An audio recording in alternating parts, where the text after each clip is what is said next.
Students, आज हम शब्दार्थ और प्रश्नों के बाद दीर्घ उत्तरीय प्रश्नों में चौथा प्रश्न करेंगे। कल हमने 3 प्रश्न कर लिए थे। चौथा प्रश्न है आपका वीडियो में, महात्मा ईसा के प्रमुख उपदेश लिखो। तुम्हें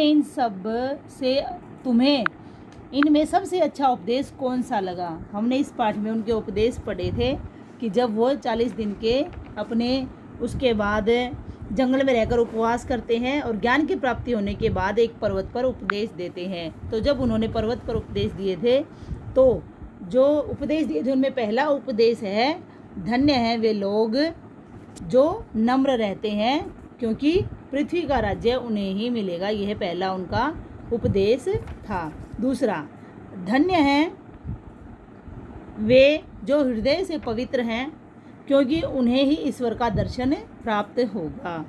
तीसरा उपदेश था, धन्य हैं वे जो शांति स्थापित करते हैं उन्हें ईश्वर का पुत्र कहा जाएगा। प्रत्येक उपदेश में इतनी अच्छी बातें उन्होंने कही थी। अगला है उनका उपदेश, अपने शत्रुओं से भी प्यार करो, जो तुम्हें कोसते हैं उन्हें आशीर्वाद दो, जो तुमसे घृणा करते हैं उनकी भलाई करो और जो तुम पर अत्याचार करते हैं उनके लिए प्रार्थना करो।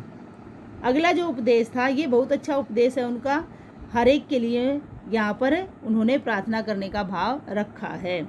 अगला है, दान गुप्त रूप से दे दो, तुम्हारे बाएं हाथ को भी पता नहीं चले कि दाएं हाथ ने क्या किया। ये बहुत अच्छी बात उन्होंने कही है। आज के आधुनिक युग में लोग दान तो देते हैं लेकिन उसका खुलासा करके और दिखाकर ऐसा काम करते हैं कि हमने लोगों को दान दिया है। अगला उपदेश था, यदि तुम अपने साथी मनुष्यों के अपराध क्षमा करोगे तो ईश्वर तुम्हारे अपराध भी क्षमा कर देगा। तो इस प्रकार उन्होंने ये सारे उपदेश दिए थे। अब इसी प्रश्न के साथ हमारा दूसरा प्रश्न जुड़ा हुआ था कि इन सारे उपदेशों में से तुम्हें सबसे अच्छा उपदेश कौन सा लगा।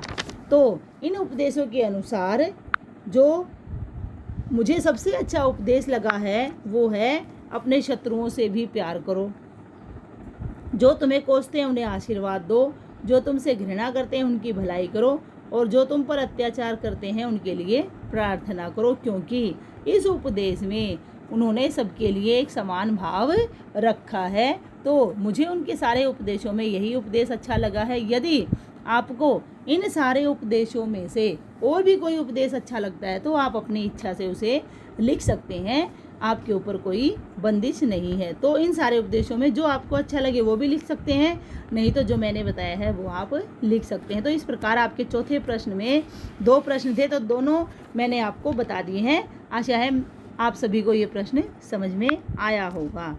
उसके बाद है आपका 5वां प्रश्न। 5वां प्रश्न था, कुछ लोग महात्मा ईसा के विरुद्ध क्यों हो गए।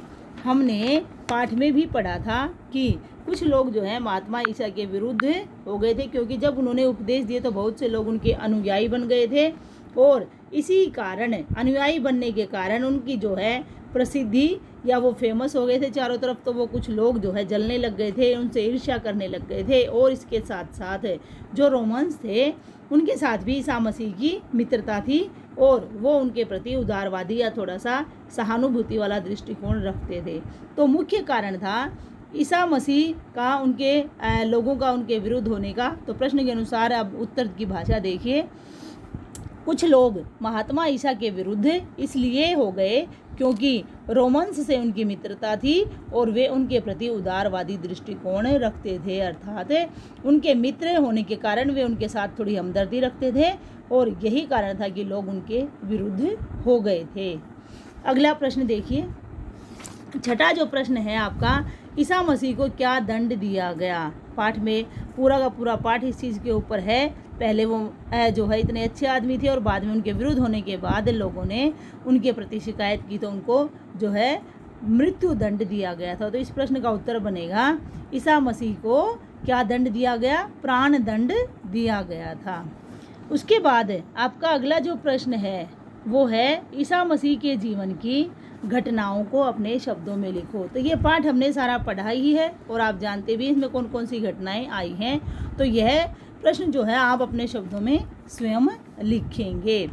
इसके बाद है आपका रिक्त स्थानों की पूर्ति करो। रिक्त स्थानों की पूर्ति में हमारे पाठ में आए हुए ही वाक्य हैं, सबसे पहला है आपका बेथलेहम भूमध्य सागर के पश्चिमी तट के निकट फिलिस्तीन में है। सबसे पहले पाठ में यही बताया गया था कि बेथलेहम कहाँ है। दूसरा, ईसा मसीह के बचपन का नाम यीशु या जीसस था, तो जीसस इनका नाम अधिक प्रसिद्ध था, तो यहाँ जीसस आएगा।